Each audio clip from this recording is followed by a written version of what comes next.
perseteruan, roh perpecahan, roh perselisihan yang ada dalam manusia itu. Paulus katakan, jangan satu makanan, jangan satu meja. Dengan kata lain, sebenarnya Paulus lebih spesifik menyatakan jangan satu perkembangan. Mengapa?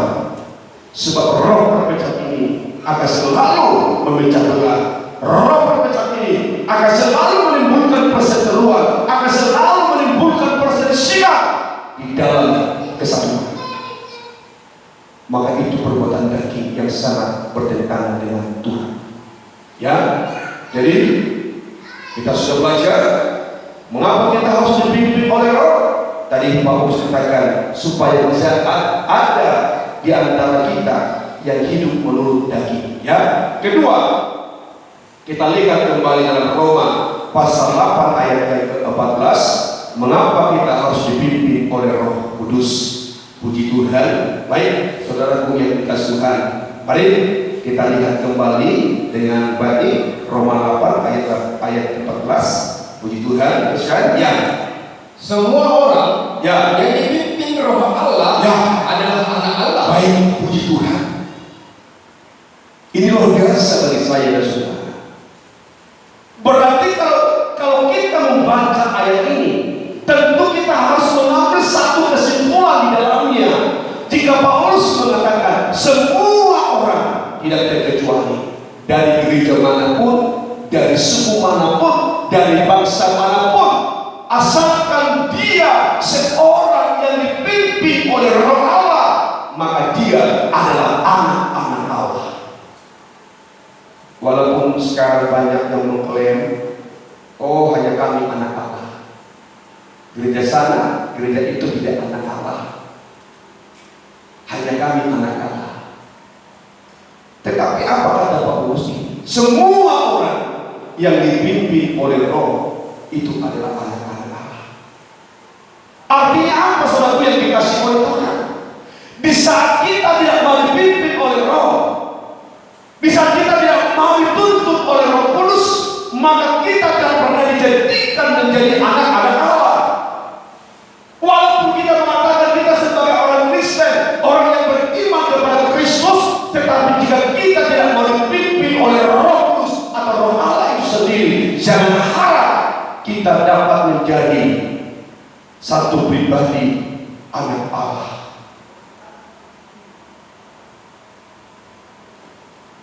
Kalau bisa saya mengartikan, kalau kita bukan anak Allah, berarti anak yang lain.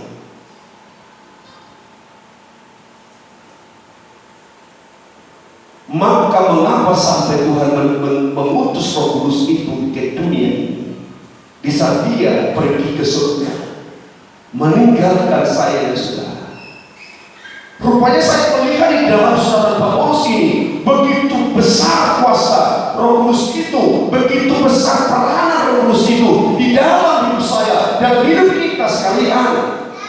Kalau kita melihat tulisan-tulisan Paulus yang begitu indah ini, dia menunjukkan bagaimana kuasa peranan Roh Allah, Roh Kudus dalam kehidupan saya dan saudara. Bayangkan Roh Allah itulah yang membuat saya layak menjadi anak Allah. Lebih dari situ, Paulus kembali tegaskan,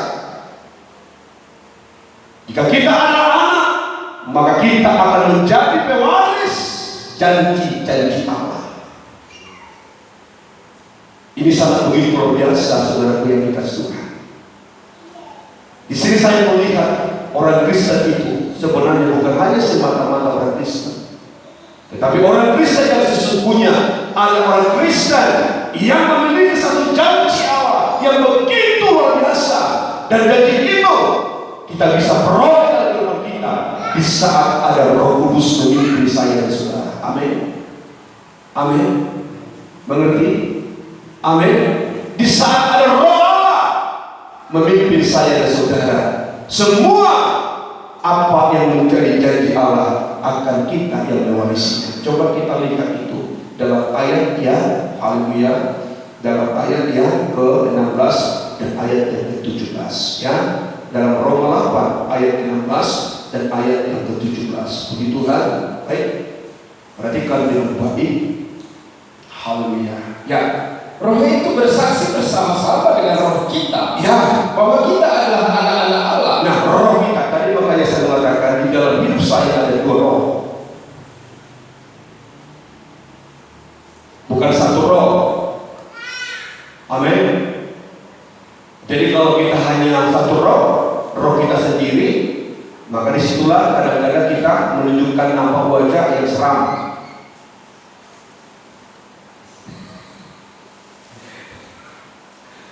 Tetapi orang yang dikuasai oleh Roh Kudus akan selalu menunjukkan ekspresi wajah yang membahagiakan. Ya, kira-kira gitu. Perhatikan ini, karena ada sukacita. Ya, ada kebahagiaan dari roh itu sendiri. Roh itu bersaksi bersama-sama dengan roh kita, roh kecil kita. Maka kalau tidak ada Roh Kudus dalam hidupmu, jangan coba-coba berkata aku anak Allah, aku anak raja. Tetapi banyak orang Kristen yang begitu suka menyanyikan nyanyian itu. Tetapi orang yang menyanyikan itu selalu yang dikasih oleh Tuhan adalah orang-orang yang tidak mau dipimpin oleh roh, tetapi hidup menurut daging. Anak kecil kita ajari bernyanyi akan itu. Aku anak Allah, engkau anak Allah, kita semua anak Allah. Treng-treng. Menyanyikan nyanyian itu begitu gampang, begitu mudah.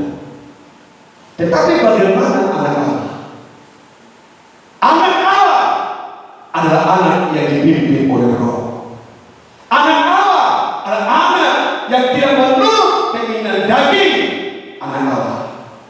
Adakah kita hidup semacam itu yang menyanyikan aku anak Allah, aku anak raja? Supaya apa satu yang dikasih oleh Tuhan? Supaya rohmu dan roh dia dapat bersaksi di hadapan Allah yang hidup bahwa kita adalah anak-anak Allah.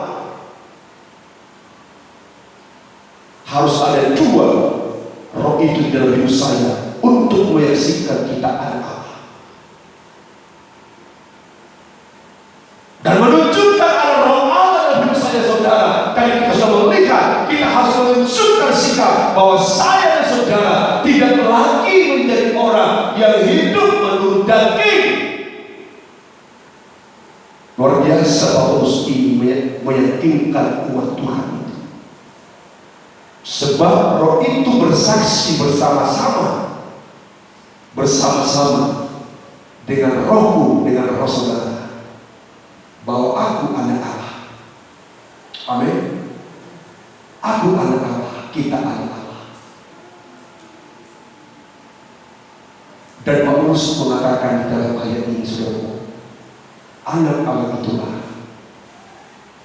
yang menjadi pewaris janji Allah.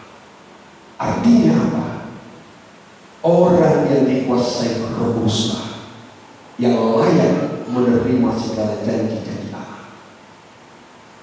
Coba lanjutkan itu Pak, teruskan ayat 17. Puji Tuhan.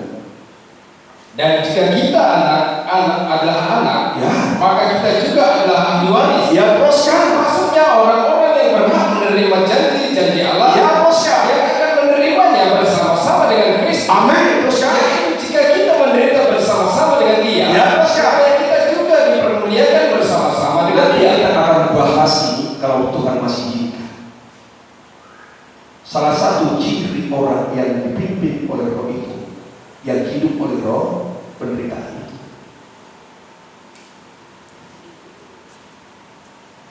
Maka saya belajar Alkitab ini teliti.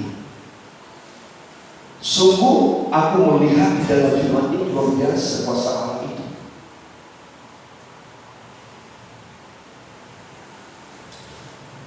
Di sini jelas dikatakan itu. Jika kita anak Allah, maka kitalah orang-orang yang menjadi ahli waris. Perkataan ahli waris itu biasanya dipakai itu kepada hubungan yang terdekat. Kalau seorang bapak ingin mewariskan kepada anak, anak itu dikatakan ahli waris. menjadi ahli waris. Dan itulah saya dan saudara. Di saat kita menjadi anak Allah, dan oleh karena Roh yang menjadikan kita anak Allah, Paulus mengatakan, maka saya, saudara, yang akan berhak menjadi ahli waris dari Allah, dan seluruh janji-janji Allah itu akan kita terima bersama.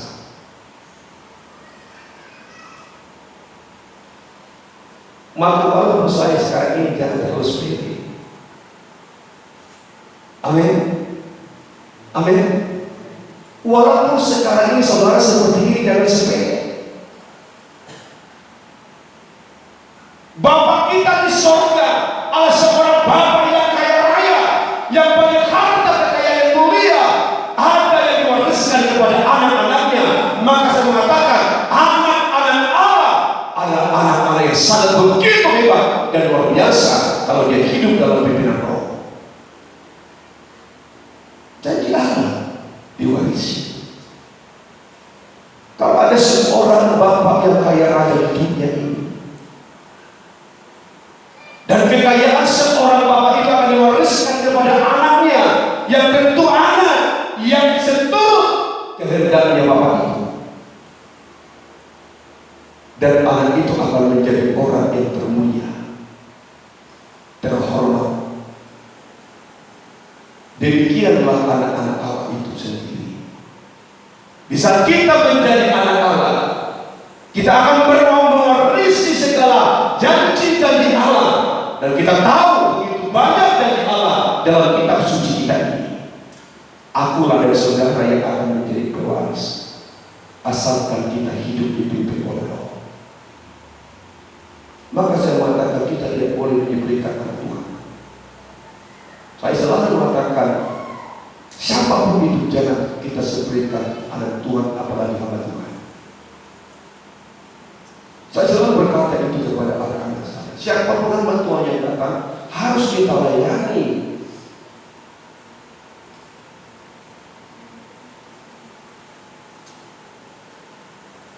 Jangan kita lebih cenderung melayani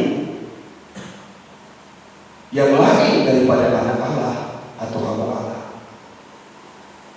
Sebab karena kita tahu anak Allah itu mewaris janji Allah yang mulia, maka kita tidak boleh menjadi sebagai manusia. Kita harus menjadi orang yang begitu berdiri teguh, karena kita sudah memiliki janji yang besar dari Tuhan kita. Maka saya bertanya, luar biasa orang yang dipimpin oleh Roh. Maka malam ini kita mari belajar supaya setiap hidup kita semua dapat dipimpin oleh Roh, supaya kita melihat penggenapan firman Tuhan ini. Kita anak Allah dan kita pewaris janji dari Allah itu. Kalau seorang bapak itu tak pernah menjamin anaknya dalam kesusahan, tapi seorang bapak yang baik, dia akan selalu menjanjikan masa depan, sukacita, kebahagiaan buat anak-anaknya. Itulah janji yang akan kita dapatkan selama kita di bumi ini. Kalau kita anak Allah di bumi ini, maka janji kebahagiaan, janji sukacita, janji masa depan yang penuh berharapan akan diwariskan kepada saya dan saudara, asalkan hidup kita selalu dipimpin oleh Roh Allah. Amin. Ada keraguan atau masih ada kekhawatiran di saat kita mendengar firman ini? Yang perlu kita harus lakukan apa? Bagaimana kita hidup dipimpin Roh? Itu semua janji Allah itu, tidak ada janji yang membuat kita menderita, tidak ada janji yang menyusahkan hidup kita masa depan, tetapi janji-janji Allah ada janji kebahagiaan dan sukacita. Itu harus kita alami di dalam hidup kita selalu. Supaya apa? Supaya kita bisa melihat bahwa kita dipimpin oleh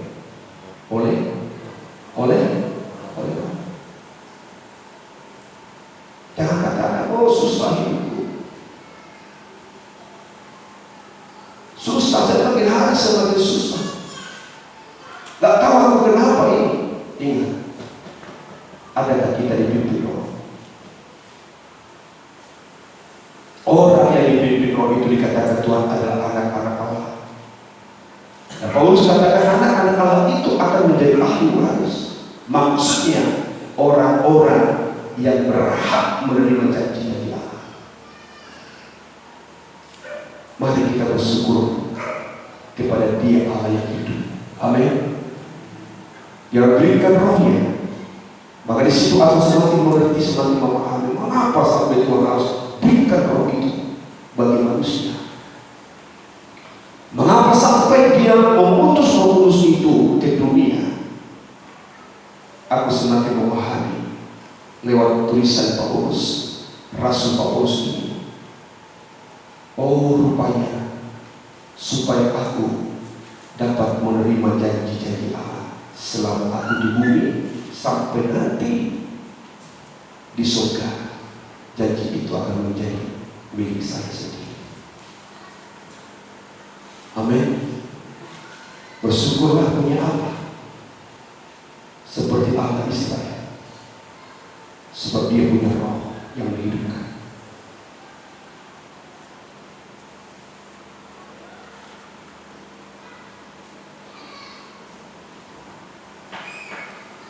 Terakhir, mengapa kita harus dipimpin roh?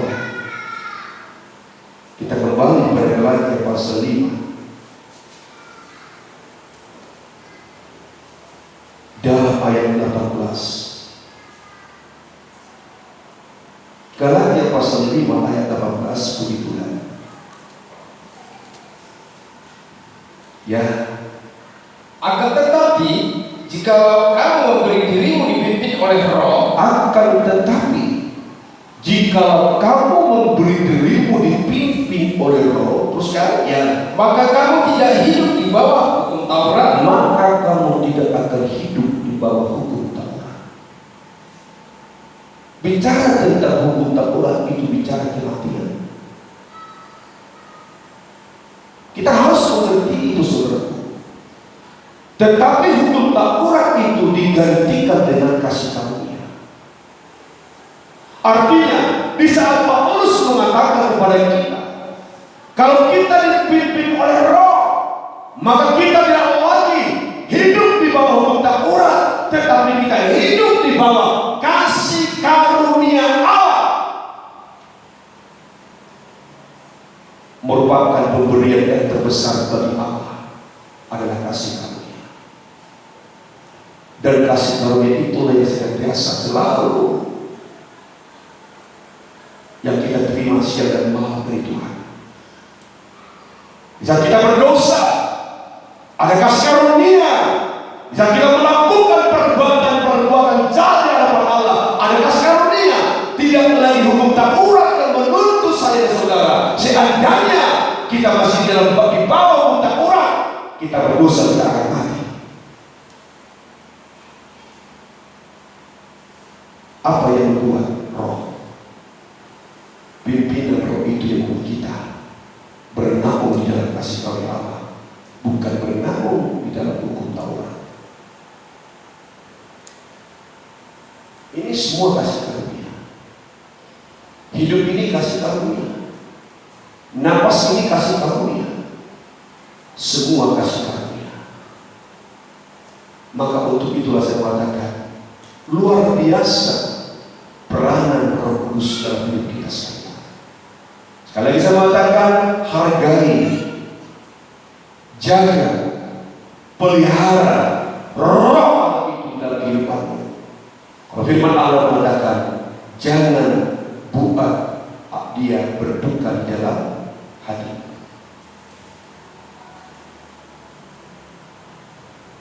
Kita harus selalu memelihara dia di dalam hidup kita. Amin. Dengan apa? Ya dengan sikap perbuatan. Dengan apa? Dengan hubungan kita dengan dia selalu intens, selalu dekat, selalu baik. itulah Tuhan katakan kepada kita saat malam ini, mari jadilah hidupmu dipimpin oleh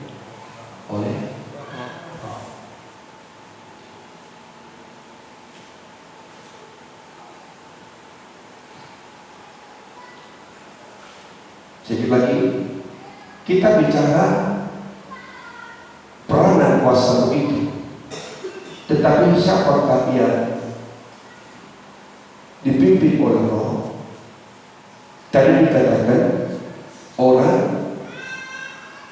yang dipimpin oleh roh, dia adalah orang yang dalam apa tadi dia? Di dalam roh itu tadi katakan orang yang mau menderita.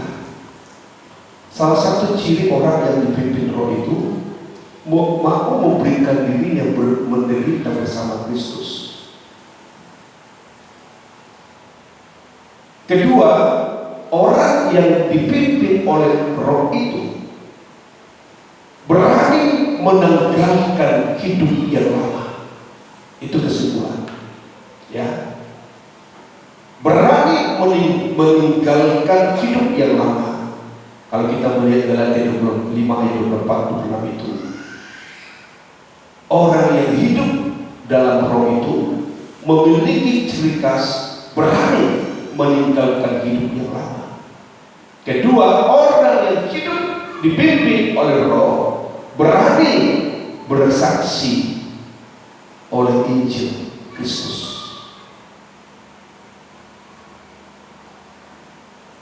Dan itulah yang dapat kita lihat dalam hidup rasul-rasul. Semua rasul-rasul itu dipimpin oleh roh. Mereka begitu berani yang bersaksi.